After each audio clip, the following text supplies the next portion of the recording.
Episode 4 Max and Ruby 0004.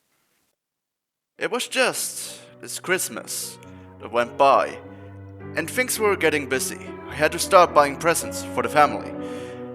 I finished shopping, but I still needed to grab a present for my little cousin. She's not very hard to shop for, since she's 4. She likes things like Peppa Pig and My Little Pony.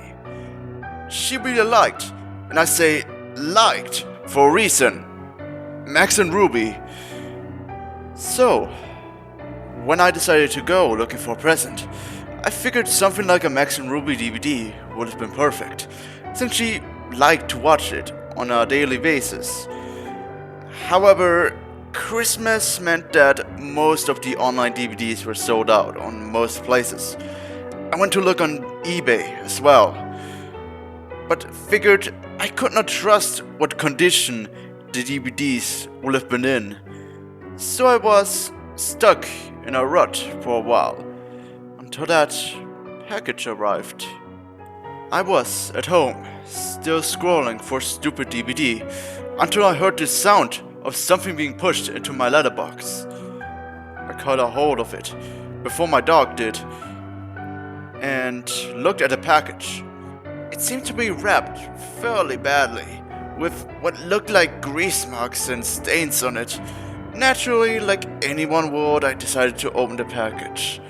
Inside was something that I could not explain. It was a Max and Ruby DVD, but I had seen one like it online. It was like some little kid had drawn on the front cover with a marker. The title was just Max and Ruby with that poorly drawn illustration of Max and Ruby on the front.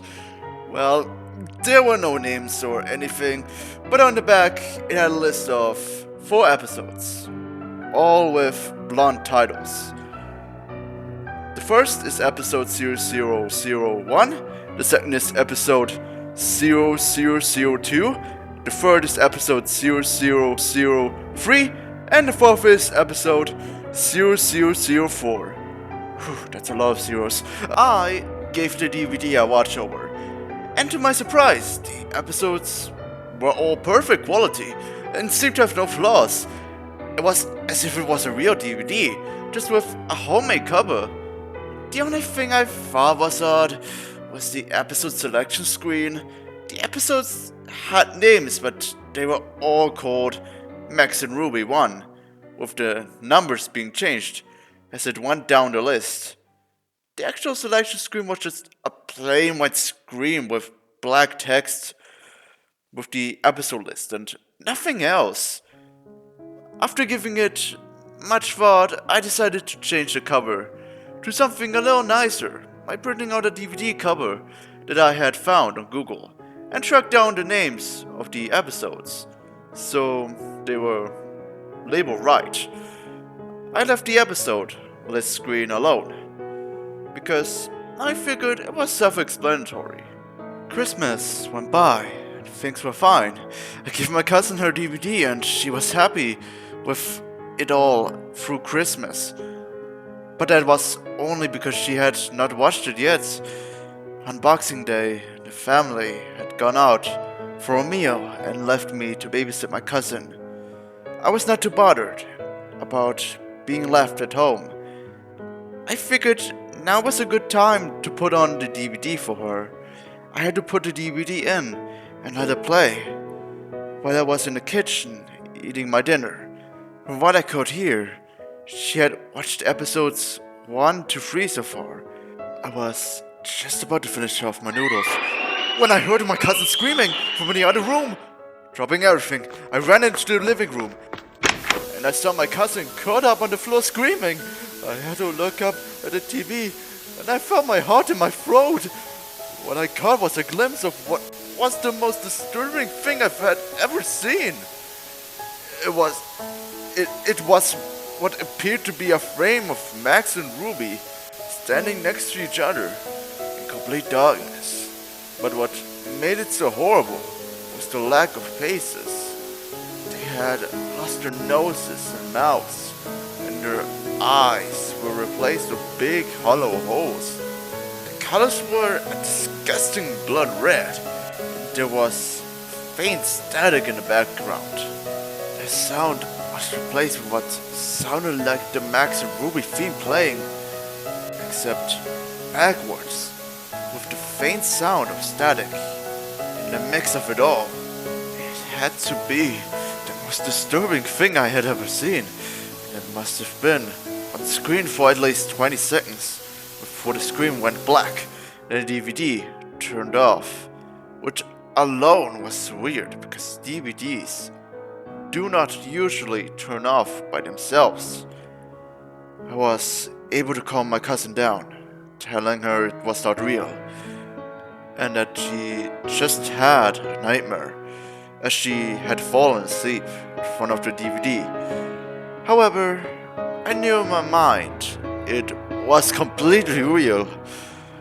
My parents had rung me up and told me they were going to be out all night, so this was going to be the best opportunity to look at this DVD more closely. I did not mention it to them, and as soon as they hung up, I grabbed the DVD and stuck it on my laptop. As soon as it loaded, I noticed that episode 0004 had now been replaced with Rest in Peace, Mommy and Daddy, which sent a deep chill down my back. Since my cousin was now asleep, I plugged in my earbuds so that she can sleep without having to hear anything. Normally, an episode of Max and Ruby would have 3 short stories, but this episode had only 1. It started off quite lighthearted. Max and Ruby were playing tag in the garden, and their parents were on the porch watching them play. However, something was off. The sound was playing in reverse, and the parents' faces were that of sadness. A film grain became present, which grew worse and worse every second, and it panned to their mother and father in a voice of deep sorrow. The father spoke. It's such a shame. It then cut short to the sound of static and a large scream, followed by the sounds of 2 people choking, while the mother and father mumbled to each other in the background. But it was impossible to understand them. The sounds were so realistic, it made me almost physically sick. The screen cut to white for a split second. Then the scene transitioned over to Max and Ruby, standing in front of what looked like a gravestone labeled R.I.P.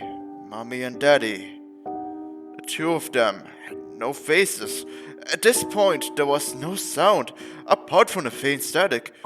The scene remained on the screen for about 1.5 minutes before it cut away into black. It then changed the scene again, now showing Max and Ruby, sitting in Ruby's room, while undecipherable whispering became apparent and grew louder over time. Both of them were sobbing uncontrollably, while transparent clips of a murder playing in reverse flashed on the screen. Their father pulled a knife out his neck, picked up a bloody axe, and hacked away at the corpse of the mother before she came back to life. And he walked upstairs. But at this point, the whispering became louder. But more of the whispering voices started to disappear, and the very second it came down to one voice, it was rather an angry woman's voice who screamed, "Burn in hell!" I was absolutely horrified. The scene had changed to the most disgusting, yet saddest thing I've ever witnessed. It showed Max sitting in his room. He was standing on that chair, with a noose hanging from the ceiling. He had brought it around his neck. The scene faded to black, and the static got louder. Almost instantly, it then cut to Ruby, walking in on her brother. She let out a gut-twisting scream. The camera panned on her face as the sound of the chair being kicked and same choking from before began to play. The picture of Ruby's face stayed on screen for a good 5 minutes. This time, her eyes had returned as the same gaping holes. Ruby then started crying, and as before, there were no other facial features. The static slowly grew louder and drowned out the sound of her cries. The scene cut to black with loud static. When the screen returned, Ruby was sitting on her own in the garden by 2 gravestones. One was labeled R.I.P. Mommy and Daddy, and the other R.I.P. Brother. She then started to look at the camera with glowing blue pupils, and then spoke to me. Well, who was watching this? This is because you never watched any of my brother's episodes. So, one of these days, you will regret this. The screen had faded to black afterwards. At this point, I had already been sick, and I was sitting all shaken.